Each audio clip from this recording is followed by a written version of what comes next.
Well, if you're watching the morning show today, you probably recognize his face. This is Chester Moore, and we're talking about Museum of the Gulf Coast because they are showing the documentary of Gulf great white sharks going on this Saturday. Now, Chester is the filmmaker here to join us to tell us a little bit about this documentary, which already so intriguing. We were talking about Shark Camp going on at the Museum of the Gulf Coast, which we were both thinking, oh, where was this when I was a kid? That would have been so much fun. So that's a good opportunity for kids to go out. But this is also a good chance to learn a little bit more too about great whites. Tell me a little bit about the documentary.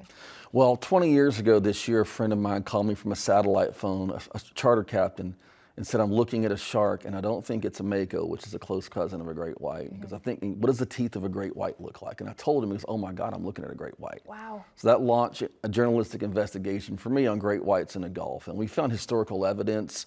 But about 10 years ago or so, some groups started putting satellite tags in great whites. It started popping up in Florida. In the Gulf side. And then last year, one attacked by the Atlantic white shark conservancy popped up 100 yards from the beach at South Padre Island. Wow. And then she made her way right along the coast, hung out around Sabine for a couple of days. So decided to do a documentary about the great white shark and its return here and how that ties into like shark conservation. Yeah, and how rare is that to see a great white in the Gulf? It used to be almost never happened. But what happened was the great white shark population in the Atlantic basin, which these come from, were reduced by about 80% because of overfishing. It takes them 30 years to reach maturity to have babies. So a long time. So what happened was they started protecting them from harvest in '97. Now we're having great whites kind of reclaiming old territory. It's not common, but they're starting to see a lot more. Yeah, which is kind of obviously very unique, it being so rare, kind of getting an inside look at some of that. Yeah, and the documentary, we film everywhere from Cape Cod, where a lot of these sharks come from, along the Gulf Coast. We've got a lot of top shark experts. And that day at the museum, not just the showing of the documentary, we're doing 2 showings, but shark educational booths, materials, lots of fun stuff for kids and games, and then shark camp all week. I'll be teaching on bull sharks in Sabine Lake here in about an hour. Yeah, that's pretty interesting too. We were listening to that this morning. We were like, wait, what? But I mean, yeah, it makes sense when you kind of think about geography and everything. So for the documentary, how long did this take to kind of put together? And obviously you did a lot of traveling too to get video and to get information.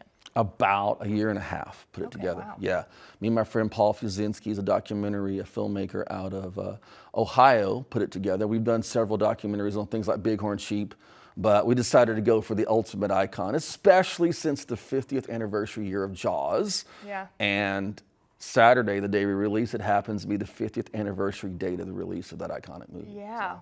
Perfect timing. Absolutely. Maybe we thought about that a little bit. Yeah, just a smidge. Yeah, make it all work out like that too. And we were talking too, Shark Week is coming up soon enough too, so then people get another opportunity to see the documentary. Yeah, we're putting it out, be on my YouTube channel and stuff like that. We're doing private showings for people interested in that as well. And the key here is, usually in like international media, the only time you hear about the Gulf is a hurricane or an oil spill.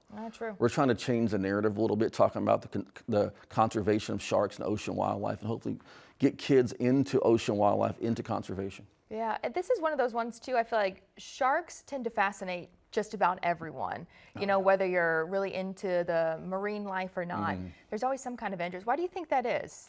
I think they're just so mysterious, and like, you know, I think people think shark, they hear the Jaws theme pop up in their head. There's like that pop culture thing about sharks, but they're mysterious, they're apex predators, and I think we're always fascinated by like those apex predators, and there's nothing more apex than the great white shark. Yeah, absolutely. And this is all kind of an effort, to, would you say, to bring them back to the Gulf and kind of be able to see more of them there? The idea is to let nature take its course and protect the resource, and let fishermen know you can't retain a great white if you catch one, that kind of thing. But there's also things you can do, like report your sighting to different authorities, and also get the Sharktivity and the Shark Tracker apps. You can track ones that are satellite tagged right now in real time. So when one pops up, you get a little ding on your phone, oh, there's a great white shark. And my daughter Faith was not, being my daughter, had no interest in sharks and stuff until the one popped up in Texas.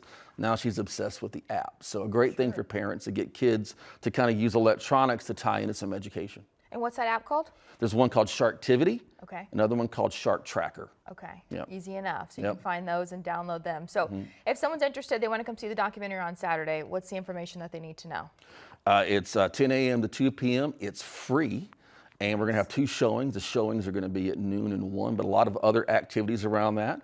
And shark camps all week. I think people can still sign up for shark camp here at the last minute. So make sure and call the Museum of the Gulf Coast and go to my website, gulfgreatwhites.com, for more info on the Big Saturday event. Perfect. Again, that's going on Saturday. And yeah, I think there is still some availability whenever it comes to that shark camp.